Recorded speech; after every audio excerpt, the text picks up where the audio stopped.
welcome back to 3 Acorn Bourbon. Got another bite-sized bourbon review for you today. Now, it should come as no surprise on this channel that I really enjoy a high-proof, wheated bourbon. And we've got another one for you today. One that I'm pretty excited about and have never tried. Today, we're going to try the Maker's Mark Cask Strength. Maker's Mark also makes a Maker's 46 Cask Strength. The difference between Maker's Mark and Maker's 46 is the finish. Maker's 46 finishes in, I think, American oak or maybe French oak staves. It's kind of curls of wood they add to the barrel in order to increase and sort of artificially age the whiskey. Now, there are plenty of whiskeys that are super oaked that to me are a little too oaked. I don't really enjoy that hyper oaked flavor profile. And so whiskeys that are finished on staves tend to not be my favorite. Now, every bottle of Maker's Mark is hand dipped in this iconic red wax. It's a tradition that began in 1953 by Bill Samuels Sr.'s wife, Marjorie. Bill Samuels Sr. was an owner of Maker's Mark Distillery. He was an engineer that had a vision to make a more smooth and refined bourbon than what was available on the market. And he achieved this through using soft red winter wheat instead of rye for his bourbon. Now, some of you more keen viewers will remember a couple videos ago we did a bite-sized bourbon review of the Ben Holiday soft red wheat, and I made a very foolish point that soft red wheat was a really rare ingredient for a mash bill, and it was kind of cool to see something different and something new. Little did I know, just a few videos later we would realize that one of the most popular whiskey brands available uses soft red wheat. I'm learning here too. You know, we're learning together. Now, Bill Samuel Sr. purchased the existing distillery in 1953 in Laredo, Kentucky. He did some rebranding, he changed up the recipe for the soft red wheat, and that's what became known as Maker's Mark. Now, Maker's Mark is one of the few distilleries that still rotates barrels by hand rather than machine. I say it contributes to even aging and consistent flavor profile, but it's probably just marketing. Now, Maker's Mark is the oldest working distillery on its original site in Kentucky. It's a National Historic Landmark.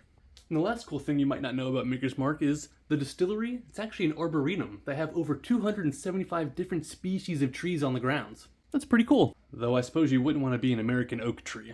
Now, Maker's Mark Cask Strength is very similar to other Cask Strength and bourbon-proof bourbons. It is unfiltered and unprocessed. It goes right from the barrel to the bottle. But this one isn't single barrel, so they do a little mixing. It's bottled anywhere from 108 to 114 proof. You can see mine's at 110.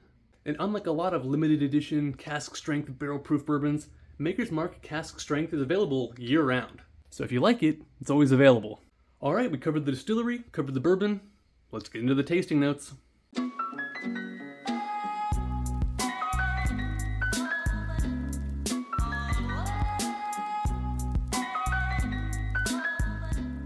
Alright, we're going to start with the nose. You've got the classics, right? You've got the vanilla, you've got the caramel, you have the honey, the brown sugar, the oak. You've got the baking spices, a lot of good cinnamon. A couple of more nuanced notes. You get a little bit of floral, a little bit of herbal. It's kind of a hard to place note.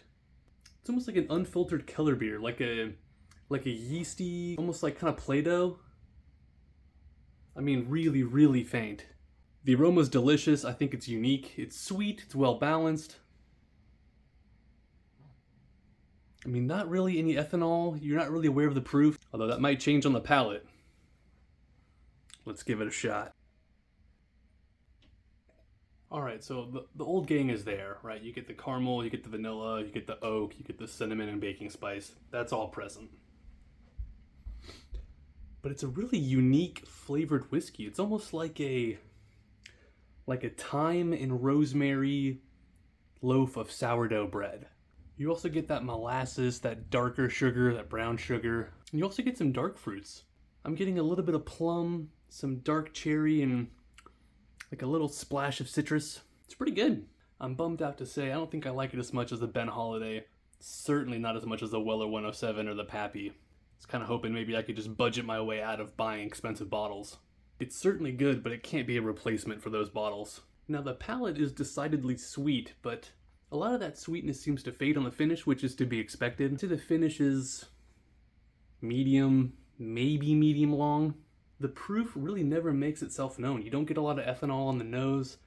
The mouth isn't too prickly, and the finish isn't burning your mouth. It's well balanced. You get some of that brown sugar and molasses sticks around. A little bit of oak, a little bit of baking spice, cinnamon kind of flavor. It's a little salty, it's a little nutty. For a wheated bourbon, I don't think you can expect much more, especially at this price point.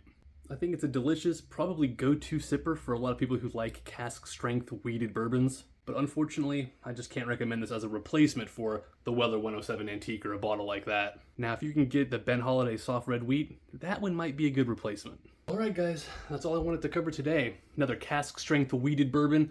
My hope was we can find a wheated, budget, cask strength bourbon to maybe replace some of these harder to find Weller and Pappy bottles.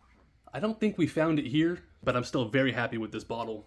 So as you move on from this video, just remember, bourbon, it's made for sharing.